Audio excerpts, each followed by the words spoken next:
We're gearing up for another conversation about some of the things that are happening in our state regarding funds. We've talked about federal funds, things like SNAP that are going to be cut over the weekend. We've talked about the shutdown affecting federal workers. Want to bring in Illinois State Treasurer Michael Frerichs to talk about $50 million for a loan program to help federal workers during this shutdown. Thank you so much for your time on a busy day. Great. Thanks for having me. Absolutely. It's a shame that we were here. Tell me about this $50 million. Where is it coming from, and how do you anticipate it helping? Yeah, I'm the Chief Investment Officer for the state of Illinois. We invest money, and for the longest time, we've had linked deposit programs where we link our deposits in banks and financial institutions to loans that they offer. And so what we're offering is a zero or near zero interest loan to federal employees. We estimate there's about 150,000 of them in the state of Illinois who either have been furloughed or they are working without pay right now. And we want to help them be able to afford, their mortgage or their rent, their heating, their electricity or their water, their groceries, things they need to do because they're showing up to work. They're putting in the work. It's Congress and this president who haven't done their job. A lot of people would say, it's hard on your heart to even hear that there is this need. Yes, there are incredible stories, incredibly heartbreaking stories out there of people who have been doing their careers for a long time. They got into them because they're interested in public service. They're helping the most vulnerable in our state, making things function better, and they're being used as pawns. They're being used as pawns here to be able to push for cuts in health care and new tax cuts for friends of this administration. Really, this isn't how government should work. We'll have disagreements here, but everyone, Democrat, Republican, should agree that if you show up to work, you do your job, you should be paid for it. And so until they agree to that, we want to help make investments in our citizens here who are doing their jobs and help them be less of pawns in this battle. So is it a one-time help for people, or how does that work moving forward? Well, we expect that they are going to resolve this government shutdown sometime in the near future. We don't think this shouldn't be going on, and hopefully won't be going on much longer. So what we're doing is offering them basically a zero interest based loan to get them through this period.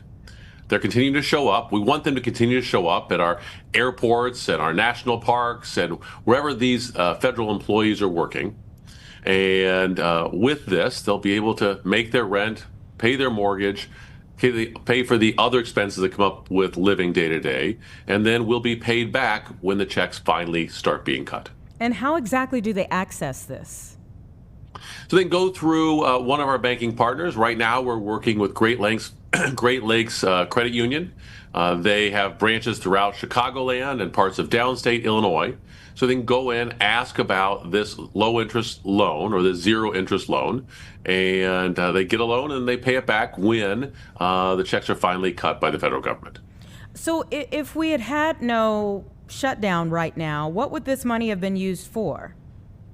Well, we'd be making these investments in things like treasury notes and money market funds. And so the state will take a little less by doing this, but by investing in our people and making sure that their mortgages are paid, the rent is paid, I think that's better for our state's economy. But our hope is we'll get through this soon here, and we'll go back to some of those traditional investments the state is making. Is it first come, first serve? Yeah, so it's up to $50 million. We don't know what will go out there, but we'll evaluate. Our hope is that this will be resolved soon. The Congress will go back. They will seat all of their members. They will actually have a debate here about keeping government open. I understand that some people really want to take away health care from individuals.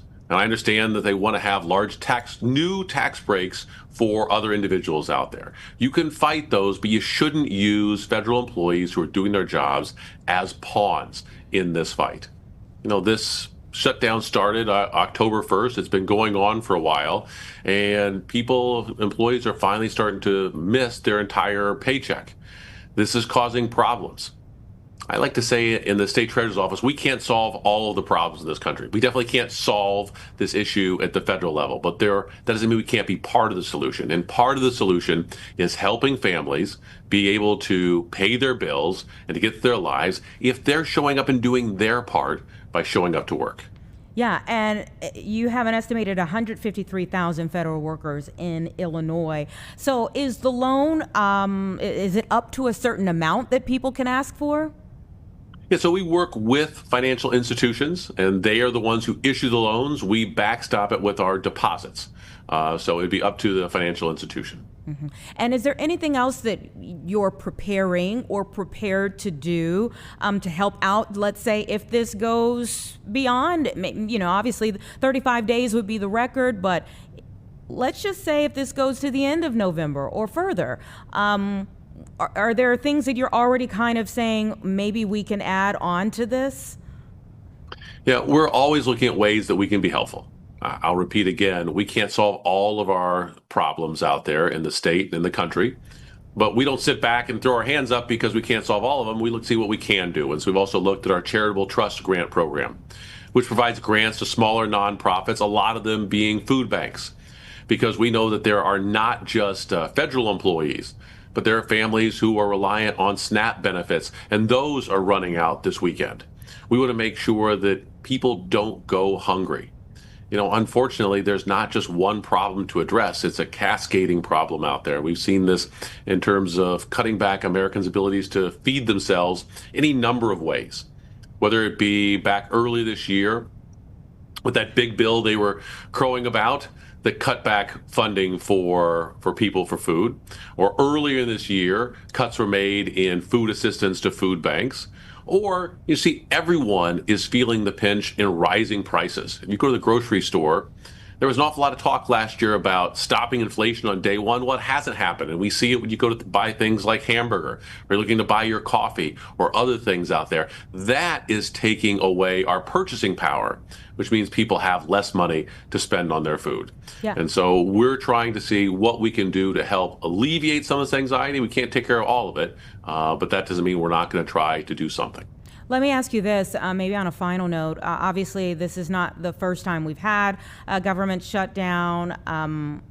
What did you do before that maybe you're switching up now or adding on to now, or just doing differently this time around?